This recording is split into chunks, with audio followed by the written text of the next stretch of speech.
20 नोव्हेंबरला होणाऱ्या विधानसभेच्या निवडणुकीच्या प्रचाराकरता आपण या ठिकाणी विडणीमध्ये ही जाहीर सभा घेत आहोत.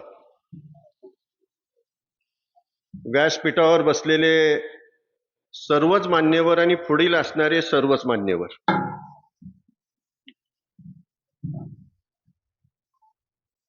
व्यासपीठावर जेवढे महत्वाचे त्याच्या दुप्पट महत्वाचे तुम्ही नक्कीच आहात. पण प्रत्यक्षात मतदान तुम्ही करणार आहात आणि दीपकराव चव्हाणांना पुन्हा एकदा आमदार तुम्ही मंडळी करणार आहात.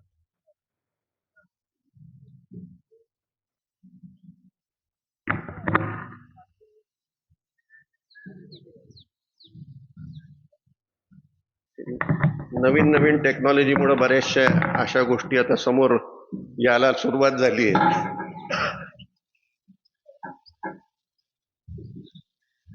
मला आपल्याला फक्त एकच प्रश्न विचारायचा आहे, मी जास्त वेळ घेणार नाही आपला. गेल्या 15 वर्षापूर्वी आपण दीपकराव चव्हाणांना आमदार म्हणून निवडून दिलं. तत्पूर्वी फलटण खंडाळा मतदारसंघ होता आणि मान फलटण मतदारसंघ होता. फलटणचा बराचसा भाग मान तालुक्याला जोडला होता, तो मतदारसंघ राखीव होता. फलटण एक संघ झाला आणि कोरेगावचा या ठिकाणी काही भाग हा जोडला गेला आणि फलटण कोरेगाव मतदारसंघ झाला. हा मतदारसंघ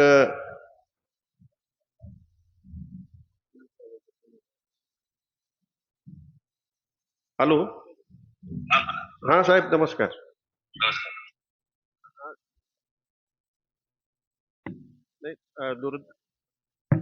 दुर्दैवाने अमोल कोल्हे साहेबांची तब्येत अचानक अस्ताव्यस्त झाली, त्यामुळे ते येऊ शकत नाहीत, परंतु ते आपल्याशी फोनद्वारा आपल्याशी संपर्क करत आहेत. हॅलो, हा बोला सर. जय शिवराय सगळ्यांना.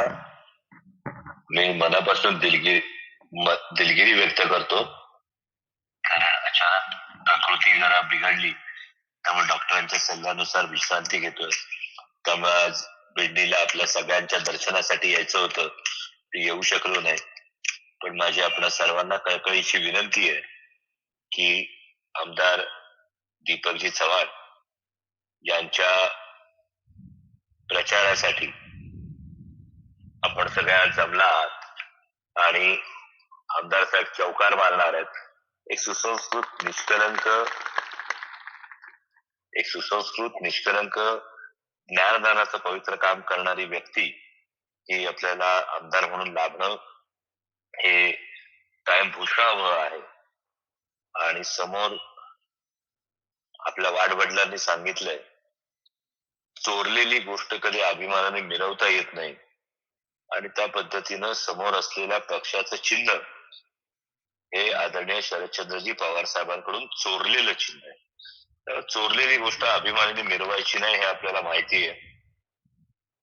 आणि आज जर आपण बघत असू, संपूर्ण महाराष्ट्रभर फिरतोय आणि हे फिरत असताना एक गोष्ट प्रकर्षानं जाणवतीये, ती म्हणजे आदरणीय शरदचंद्रजी पवार साहेब, माननीय उद्धव साहेब ठाकरे असतील, राहुलजी गांधी असतील, यांची लाट नाही, यांची त्सुनामी आलेली आहे महाराष्ट्रात. आणि भारतीय जनता पक्ष, त्यानंतर राष्ट्रवादी, अजितदादांचा पक्ष, शिंदे शिवसेनेला हद्दपार करण्याचं महाराष्ट्रानं ठरवलेलं आहे. आणि माझी खात्री आहे की फलटणची जी ऐतिहासिक भूमी आहे, मी मागेही आमदार साहेबांच्या प्रवेशाच्या वेळी आलो होतो तेव्हाही त्याचा उल्लेख केला होता, ही फलटणची ऐतिहासिक भूमी आहे. आणि ज्या भूमीनं खरं तर छत्रपती संभाजी महाराजांसारखा स्वाभिमानाचं प्रतीक ज्यांच्या उदरातून जन्माला आलं, त्या सईबाई साहेबांच्या या भूमीमध्ये स्वाभिमान महाराष्ट्राचा जपला जाईल, महाराष्ट्र धर्म जपला जाईल. आदरणीय शरदचंद्रजी पवार साहेबांच्या पाठीशी आपण ठामपणे उभे राहाल अशी अपेक्षा व्यक्त करतो. आपलं चिन्ह तुतारी वाजवणारा माणूस, आणि लोकसभेला तुतारी जोरात वाजली त्याच पद्धतीनं विधानसभेला तुतारी वाजवणारा माणूस हेच चिन्ह आपल्याला घरोघरी पोहोचवायचंय. तुतारी समोरचं बटन दाबून आमदार दीपक चव्हाण यांना आता चौकार मारण्याची संधी आपण सगळेजण द्याल, अशी माझी कळकळीची विनंती आहे. आणि नंतर पुन्हा आपल्या भेटीसाठी नक्कीच येईल, कारण समोरच्या उमेदवारावर बोलावं असं मला खरं तर काही वाटत नाही, कारण मला पूर्ण खात्री आहे की फलटणकरांचं फिक्स आहे की आमदार दीपक चव्हाण यांचा चौकार हा फिक्स आहे. पवार साहेबांचे हात बळकट करणं हे आपल्या प्रत्येकाचं कर्तव्य आहे आणि ते तुम्ही कराल अशी अपेक्षा व्यक्त करतो. पुन्हा एकदा आपल्या सर्वांची येऊ न शकल्याबद्दल दिलगिरी व्यक्त करतो. धन्यवाद. जय शिवराय. आपला आभारी आहे साहेब. आम्ही सर्वच आपले आभारी आहोत. आपण आजारी जय असताना राजे. सुद्धा आम्हाला.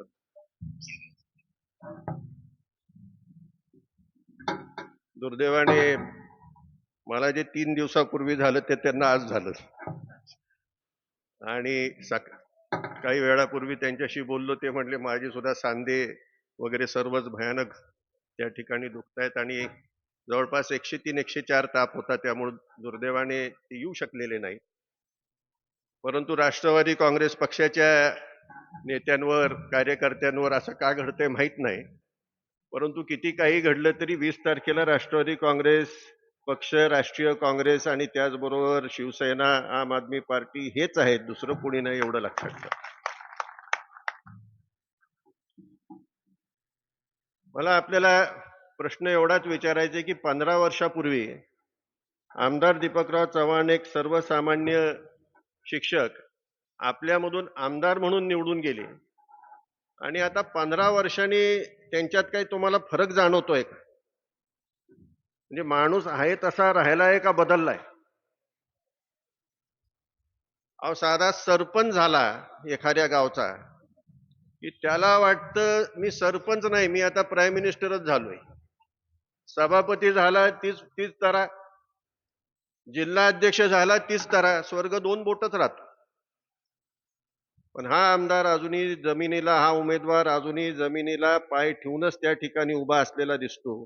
सर्वसामान्यांच्या सुखादुःखात समरस होतो आणि अशी एक तरी कृती दाखवायची की ज्याच्यामुळं या मतदारसंघाला खाली बघण्याची वेळ आलेली आहे. कुठं डान्स करताना दिसलाय, अशी एक तरी कृती दाखवायची की जेणेकरून या मतदारसंघाला कमीपणा येईल. 100% नेत्याबरोबर निष्ठा ठेवणं काही चुकीचं आहे. 100% ज्यांनी निवडून दिलं त्यांच्याबद्दली निष्ठा आणि मतदारसंघाला नेहमीच मतदारसंघामध्ये काम एक कर्तव्यदक्ष आमदार या दृष्टीने होण्यासाठी सातत्याने प्रयत्नशील अशी व्यक्ती आपल्याला लाभलेली. तुम्ही म्हणाल की चांगला आमदार आहे, तुम्ही म्हणता, पण कामाचं काय? काम ह्या 15 वर्षात प्रत्यक्षात त्यांच्या कृतीतून, त्यांच्या कामातून, मग रामराजे साहेबांच्या नेतृत्वाच्या माध्यमातून ते काम करतात. आम्हा सर्वांचं त्यांना सहकार्य असतं. या सर्वांच्या माध्यमातून काम तुमच्या समोर आहे. अनेक काम आहेत. परंतु त्याचबरोबर विधानसभेमध्ये एक कर्तव्यदक्ष आमदार म्हणून सुद्धा त्यांचं काम तेवढंच प्रभावी आहे. आमदाराचं खरं काम विधानसभेमध्ये असतं आणि विधानसभेमध्ये सर्वसामान्यांचे प्रश्न किती मांडले याच्यावरती तो आमदार किती चांगला आहे, किती वाईट आहे हे ठरत असतं. विधानसभेमध्ये सातारा जिल्ह्यामधून सर्वाधिक प्रश्न विचारणारा आमदार कोण? सर्वसामान्यांचे प्रश्न त्या ठिकाणी मांडणारा आमदार कोण? असा जर प्रश्न विचारला तर त्या ठिकाणी प्रामुख्याने दीपकराव चव्हाणांचं नाव आपल्याला घ्यावं लागेल. म्हणजे कर्तव्यदक्ष आमदार म्हणून सुद्धा ते कुठेही कमी पडलेले नाहीत आणि त्याचबरोबर जमिनीला पाय ठेवून तुमच्यापासून कुठेही दूर गेलेले नाहीत. कधीही फोन करा, कधीही त्यांच्यापर्यंत जा, ते सातत्याने त्या ठिकाणी तुमच्यासाठी वेळ देऊन काम करत असतानाच आपल्याला दिसते. आणि त्यामुळे एक अशी चांगली व्यक्ती लाभलेली आहे. 15 वर्ष चांगला अनुभव आहे. अगदी थोडक्यात सांगायचं झालं, माझ्या हातात अमृताचा प्याला आहे. आता मला विषयाची परीक्षा घ्यायला कशाला सांगता? पुढच्या उमेदवाराबद्दल मला काहीच बोलायचं नाही. माझ्या आधीच्या वक्त्यांनी सर्वच सांगितलेलं आहे. आता ती का परीक्षा घ्यायची? काही घेण्याची गरजच नाही. चांगली व्यक्ती लाभलेली आहे. आता काही म्हणतात 3 टर्म झाल्या, आता पुन्हा 4थी टर्म तुम्ही त्यांना देताय. आजूबाजूच्या मतदारसंघात जाऊन विचारता का 8वी टर्म का चालू आहे? नदीच्या पलीकडे जाऊन विचारता का? आता तुमची कितवी टर्म आहे? बास झालं झालं की आता दुसऱ्याला संधी द्या. घाटावर जाऊन विचारा, तुमची सुद्धा 4थी टर्म आहे. शिवेंद्र बाबांची 5वी आहे. त्यांना विचारत नाही, हा सर्वसामान्य म्हणून विचारता का 4थी तुम्हाला का पाहिजे? 4थी पाहिजे कारण चांगलं काम करतोय, तुमच्या बरोबर राहिलेलं आहे म्हणून 4थी. चांगला आमदार लाभलाय म्हणून 4थी पाहिजे. आणि नक्कीच राखीव मतदारसंघामध्ये एखादी व्यक्ती निवडून जातीच, अनेकांच्या मनामध्ये शंकाही येतीच. सुरेश पाटील, तुम्ही अनेक अनुभव घेतलेत, परंतु यांनी जी कुणाच्या मनात कसली शंका असेल त्या सर्व शंका त्यांनी फोल ठरवल्या आहेत आणि एक चांगला आमदार सुद्धा राखीव मतदारसंघातून होऊ शकतो हे दीपकराव चव्हाण यांनी दाखवून दिलं. एक आदर्शवत आमदार. मला सांगा 288 आमदार असतात, तुम्हाला जर सांगितले या 288 आमदारांपैकी आदर्श आमदार निवडा, नाही आधी निवडताना तुम्हाला कसा निवडायचा फार मोठा प्रश्न पडेल. अहो, अनेक टर्मचे आमदार खोकी बोकी काय करत कुठं कुठं पळाली. आदर्श आमदार निवडणं फार मोठं मोठं एक एक काय म्हणायचं, एक आव्हानात्मक काम आहे. अलीकडं आदर्श आमदार निवडणं एक फार मोठं आव्हानात्मक काम आहे. पण आपण सहज म्हणलं निवडा, तर तुमच्या मनात पहिलं नाव येईल ते दीपकराव चव्हाणांचंच येईल. ही तर कुठं हल्लेलाच नाही. तिथं काय कमी आमिष आहेत. मुंबईची हवा आहे. मुंबईची हवा लोखंडालाही गंज लावते. मेंदूचं तर काय करते माहित नाही. हाय तसं शाबूत राहिलंय. काय फरक पडलाय का? आणि म्हणूनच चौथ्यांदा आपल्याला दीपकराव चव्हाण यांना निवडून द्यायचं. कामं कुठं कमी झाली. अनेकदा सांगितलं जातं, मलाही अनेक जण कार्यकर्ते भेटतात की अलीकडं काम झालं, कुणी काम केलं की त्याचा त्या ठिकाणी बोर्ड लागतो, फोटो लागतो. म्हटलं लागत असेल, ही काही नवीन पद्धत निघाली आहे मला माहित नाही. अहो म्हटलं, तुम्ही काम मंजूर केलेलं असलं तरी होतंय. म्हटलं आपण काही पद्धत काही कधी आणणारही नाही आणि भविष्यात त्याचा विचारही केलेला नाही. पण सहज विचार करा की आज जी तालुक्यात कामं झाली, विडणीमध्ये कामं झाली, प्रत्येक कामामागं जर आपण बोर्ड आणि फोटो लावायचं ठरवलं तर तुम्ही आमचे फोटो पाहून कंटाळाल की काय चाललंय म्हणाली, जाईल तिथे ह्यांचाच फोटो. अरे असलं काय असतं काय? कामं करत असताना लोकांची कामं आपण अगदी मनमोकळ्यापणाने करत असतो. त्याचं श्रेय हे मतदानातून आपोआप मिळत असतं. श्रेय हिसकून कधी श्रेय मिळत नाही. श्रेय मनातून, विश्वासातून, प्रेमातून श्रेय मिळतं आणि ते खरं श्रेय असतं. आणि तेच तुम्ही गेल्या 30 वर्षापासून रामराजांना आम्हा सर्व मंडळींना देताय. आम्ही त्यात कुठं चुकलो असलो तर जरूर विचारा. पण त्याच्यामध्ये तसबूर जरी काही आपल्याला शंका असेल,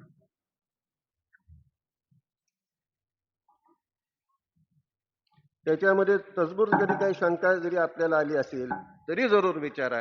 हीच मला आपल्याला विनंती करायची आहे. आणि जर नसेल तर दीपकराव चव्हाणांना चांगल्या मताधिक्याने निवडून देण्याचं काम आपल्याला 20 नोव्हेंबरला करावं लागणार. एक तालुक्याची चांगली घडी बसलेली. अनेक जण म्हणतात गेल्या 30 वर्षात काय केलं. अहो 30 वर्षात काय केलं म्हणजे काय केलं? 30 वर्षात पाण्याचा प्रश्न ह्या तालुक्याचा सुटला का सुटला नाही? 30 वर्षात पाण्याचा प्रश्न सुटला जर असेल तर फलटण तालुक्यामध्ये 4 साखर कारखाने, 2 जुने 2 नवीन कुठून आले? दुष्काळी भागात आले. एक उपावळायला आला, एक कापशीला आला. तिथं काय ऊस होता? ऊस आला कुठून? पाणी आल्यामुळं ऊस आला. म्हणजे काहीच केलं नाही तर 4 साखर कारखाने कसे झाले? माजी खासदारांचं एक साखर कारखाना आहे, त्याला ऊस कुठून आला? त्या ऊसाला पाणी कुठून मिळालं? हे सर्व ज्ञात आहे. तालुक्यामध्ये औद्योगिकरण झालं का नाही झालं? कमीनसारखा सर्वात त्यांचा मोठा उद्योग हा फलटणला आला. हा कुणामुळे आला? त्याच्या माध्यमातून कित्येक उद्योग उभे राहिले. आज ट्यूब इंडिया नावाची कंपनी त्या ठिकाणी आली आहे. महिंद्रा लॉजिस्टिक्सचं काम चालू आहे. इतर उद्योग सुद्धा याला सुरुवात झाली आहे आणि फलटण तालुका औद्योगिकरणाकडे वाटचाल करतोय. आणि या 30 वर्षात काय झालं असा प्रश्न विचारणं. विडणीमध्येच तुम्ही जर उदाहरण घेतलं, डॉक्टर साहेब सुद्धा सांगतील कित्येक कामं ह्या 30 वर्षामध्ये विडणीमध्ये झालेली आहेत. विडणीचा पिण्याचा पाण्याचा प्रश्न अत्यंत गंभीर होता. या ठिकाणी मला जरूर सांगितलं पाहिजे. आम्ही गेलो होतो श्रीराम जव्हारच्या मीटिंगला पुण्याला आणि त्यानंतर मीटिंग होती महाराष्ट्र प्राधिकरणच्या अधिकाऱ्यांबरोबर. श्रीराम जव्हारच्या मीटिंगमुळे डॉक्टर तिथं होते आणि महाराष्ट्र प्राधिकरणची मीटिंग चालू झाली की आपल्याला फलटण तालुक्यामध्ये या ठिकाणी आपल्याला नवीन जलजीवन मिशन अंतर्गत योजना कराव्या लागणार आहेत. मग डॉक्टर साहेब म्हटले आमचं विडणीचं नावच नाही. मग विडणीचं नाव आलं, तिथं आलं आणि जवळपास 32 कोटीची योजना तुम्हाला मंजूर झाली. ही वस्तुस्थिती आहे का नाही सांग. म्हणजे अशी मोठी कामं, जाधववाडीला किती कोटीची योजना आहे? 62 कोटीची आहे. ही अशी मोठी कामं जाणीवपूर्वक त्या ठिकाणी रामराय यांच्या आमदार दीपकराव चव्हाणांच्या नेतृत्वाच्या माध्यमातून होत आहेत. जवळपास जलजीवन मिशन अंतर्गत जर हिशोब काढला तर आपण जवळपास 600 कोटीच्या आसपास वाढीवच्या नंतर आपल्या तेवढ्या कोटीच्या योजना मंजूर असलेल्या आपल्याला दिसून येतील. आणि म्हणूनच कामकाजात आपण कुठं कमी नाही. फक्त त्या ठिकाणी काय केलं म्हणणं फार सोपं असतं, पण जर नीट अभ्यास केला तर बरंच काही केलेलं हे सहजासहजी लक्षात. विश्वेश्वररायांनी विषय काढला शिक्षणाचा. कुठली शिक्षण संस्था फलटणमध्ये नाही. शेतीविषयक शिक्षण देणारी संस्था आहे, नर्सिंग विषय आहे, फार्मसी आहे, बेडके साहेबांचं सुद्धा फार्मसी आहे, इंजिनिअरिंग कॉलेज आहे. कुठलीही संस्था अशी फलटणमध्ये मेडिकल कॉलेज सोडल्यास तर कुठलीही संस्था अशी फलटणमध्ये नाही की ज्या ठिकाणी शिक्षण आपल्याला स्थानिक मुलांना मिळू शकते. सगळ्याच प्रकारच्या संस्था आहेत आणि म्हणूनच या ठिकाणी हे जे मुद्दे काढत राहतात की शिक्षणाचं काय वगैरे, हे सगळं तुम्हाला माहिती आहे की सर्व अधिक चांगलं शिक्षण हे फार पूर्वीपासून फलटणमधूनच आजूबाजूला पसरलेलं आहे. मोजेरी हायस्कूलची ख्याती एवढी प्रचंड मोठी आहे की त्या माध्यमातूनच अनेक ठिकाणी शिक्षणाचा प्रसार झालेला आहे. आणि फलटण एज्युकेशन सोसायटी असेल, त्यानंतर श्रीराम एज्युकेशन सोसायटी असेल, यांच्या माध्यमातून जय भवानी एज्युकेशन सोसायटी असेल, काही खाजगी शाळा आहेत, त्या गावापुरत्या संस्था आहेत, त्या सगळ्याच मार्फत फलटणमध्ये कुठेही शिक्षणाचा अभाव आहे मला वाटत नाही. फक्त त्या ठिकाणी भाव निर्माण करायचा की शिक्षणाचा उत्तम पैकी फलटण तालुक्यामध्ये तरुणांना शिक्षण दिलं जातं. रोजंदारीच्या संदर्भामध्ये उपयोगी येईल अशा प्रकारचं शिक्षण दिलं जातं. मी सुरुवातीला सांगितलं फार आपला वेळ मी घेत नाही, परंतु फलटणमध्येच विडणीला सुद्धा आपल्याला माहिती आहे की विडणीकरांना, विडणी म्हटल्यावर गाव फलटणच्या नजीक अत्यंत शांतता प्रिय गाव. इथं लोक जवळपास 24 तास म्हटलं तरी आपापल्या कामकाजात पूर्णपणे गुंतलेले असतात. जमिनी कमी असल्यामुळं पूर्णपणे शेतीला झोकून देऊन कष्ट करणारं हे गाव आहे. कुठलीही निवडणूक लागली शांततेने होती, पण इथून पुढच्या काळामध्ये ती जर करायची असेल तर आपल्याला 20 तारखेला योग्य निर्णय घ्यावा लागेल. तुम्हाला माहिती आहे नाही तर काय होतं, कुणाच्या बरगड्यात मोडल्या जातात, कुणावरती अॅट्रॉसिटी केली जाते. शिर्के सर बरोबर आहे का नाही तुम्ही सांगा. खरी अॅट्रॉसिटी होती का? वरतून दबाव येतो, फोन येतात, माजी खासदारांसारख्यांचे फोन येतात आणि अॅट्रॉसिटी, खोटी अॅट्रॉसिटी केली जाते. हे असलं थांबवायचंय का थांबवायचं नाही? याच्या मागं काय आपण एकमेकाच्या विरोधात नव्हतो, विडणीमध्ये विरोधच नव्हता असं कधी होतं? पण कुठल्या विरोधकाला कधी त्रास दिला एवढंच. कधी भेटलो तरी आपण त्या ठिकाणी नेहमीच चांगल्या भावनेने भेटत होतो. या ठिकाणी आता डॉक्टर उत्तमराव शेंडे देखील आहेत, ते आपल्या कधी काळी विरोधात होते, पण कित्येक वेळा मी त्यांच्याकडे गेलोय. कारण कुठलाही भाजलेला पेशंट हा त्यांच्याकडे चांगला दुरुस्त होतो. अनेकांना बघायला गेलोय, चहा पिल्याशिवाय त्यांनी मला कधी पाठवलं. विरोध होता, परंतु त्या ठिकाणी संस्कृती होती. ती संस्कृती विडणीमधून जर कोणी पुसून टाकत असेल तर त्याचं काय करायचं हे आपल्याला 20 नोव्हेंबरला डॉक्टर ठरवावं लागतं. तुमची संस्कृती आहे का आता जे चाललंय? अहो काल संध्याकाळपासून सभेचा गोंधळ आहे. डॉक्टरांचा फोनवर फोन की जागा यायचं हे चालले ते चालले. अरे आमची सभा होऊ द्या, तुमची करा. शेवटी लोक मतदार राजा आहेत, ज्याला मत द्यायचं देईल त्याची काय आता आपण काळजी करायची. तो मनाचा मालक आहे. पण सभा तर होऊन द्या ना, कुठेही होऊ द्या. पण प्रत्येक ठिकाणी अशा प्रकारची जर कुटुंबांना अडवणूक जर होत असेल तर ते अत्यंत चुकीचं आहे. आणि नेमकं तेच राजकारण आपल्याला हाणून पाडायचं एवढंच लक्षात. मन मोकळं राजकारण पाहिजे. काय तुम्ही त्या पद्धतीने करा, आम्ही आमच्या पद्धतीने करतो. निर्णय घ्यायला मतदार मोकळा आहे, तो त्याचा निर्णय. दबाव आणून निर्णय होऊ शकत नाही आणि दबाव आणून माणूसही जिंकता येत नाही.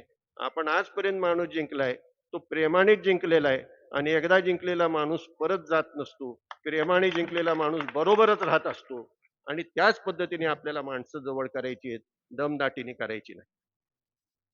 या ठिकाणी आमदार साहेब सुद्धा बोलणार आहेत. एक अत्यंत महत्वाचा विषय पाण्याच्या संबंधातला आहे.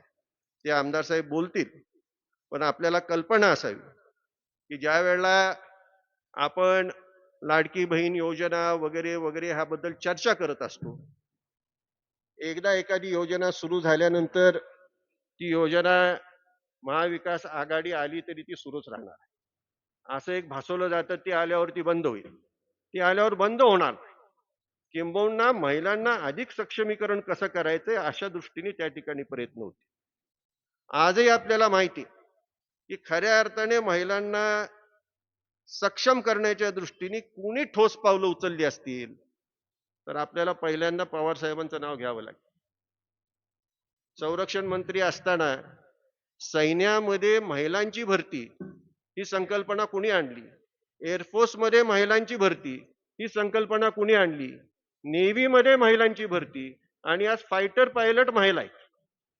अनेक सैन्यात अधिकाराच्या पदावर महिला आहेत. राजकारणामध्ये महिलांना संधी कुणी दिली? 33% होती, 33ची 50 झाली. आज तुमची बॉडी कितीची? 17ची बॉडी असली तर महिला त्यामध्ये किती? निम्म्यापेक्षा अधिक आहेत. हे कुणामुळे घडलं? हे पवार साहेबांमुळे घडलं. आणि त्यामुळं साहजिकच खऱ्या अर्थाने महिलांना जर कुणी सक्षम केलं असेल तर ते पवार साहेबांनी केले. जिल्हा अध्यक्ष महिला होऊ शकल्या, सरपंच होऊ शकल्या, सभापती होऊ शकल्या. हे सगळं पवार साहेबांमुळे झालंय, हे लक्षात घेण्याची आवश्यकता आहे. ह्याला म्हणतात महिलांचं सक्षमीकरण. 7-12ला तुमच्या जोडीला नाव लावायला लावलं, घराला तुमच्या जोडीला महिलेचं नाव लावायला लावलं, म्हणजे सहजासहजी विकताच येऊ नये काही. ह्याला सक्षमीकरण म्हणतात. आणि हे सक्षमीकरण खरं जर कोण करत असेल तर खऱ्या अर्थाने पवार साहेबांनी हे महिला सक्षमीकरण केलेलं आहे. शेतकऱ्याला खऱ्या अर्थाने सक्षम करण्यामध्ये, फळफळावळीच्या मध्ये त्या ठिकाणी त्याला सातत्याने प्रोत्साहन देण्यामागं जर कोण असेल तर पवार साहेब. तुम्हाला आठवतंय का आठवत माहित नाही, पण फळबाग लागवड योजना रोजगार हमीच्या मार्फत चालू करणारा महाराष्ट्र राज्य 1 नंबर, आणि त्याच्यामध्ये ही कल्पना देणारे पवार साहेब.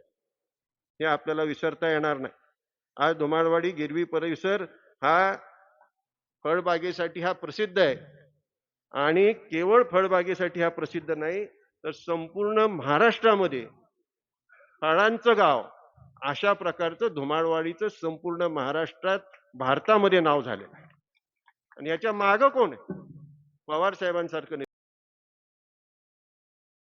सर्जेराव कदम यांना कृषी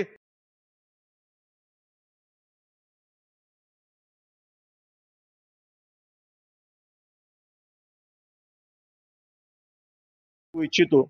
एक चांगला आमदार म्हणून व्यक्ती आपल्याला गेल्या 15 वर्षापासून लाभली आहे. पुन्हा एकदा ते आपणासमोर उभे आहेत आणि तेवढ्याच ताकदीने गेल्या 3 वेळा आपण त्यांना ज्या ताकदीने निवडून दिलं त्याच्यापेक्षा अधिक ताकदीने आपण पुन्हा एकदा उमेदवार म्हणून आपणासमोर उभे असलेले दीपकराव चव्हाण साहेब यांना चांगल्या मताधिक्याने निवडून द्या. तुतारीचं चिन्ह आपल्या सर्वांना माहिती आहे. तुतारी वाजवणारा माणूस खाली दुसरी पिपाणी आहे, तिच्याकडे लक्ष देऊ नका. नाव सुद्धा तेच आहे. हे असे रडीचे डाव भाजप खेळत असतं, त्यांना त्यांचे डाव खेळत बसू द्या. आपण आपल्या ताकदीने त्या ठिकाणी 1 नंबरला दीपकराव चव्हाणांचं तुतारी फुंकणारा माणूस हेच चिन्ह लक्षात ठेवा, बाकी काही लक्षात ठेवू नका. आणि चांगल्या मताधिक्याने त्यांना विजयी करा ही विनंती करतो आणि थांबतो. धन्यवाद. आणि यानंतर आपल्या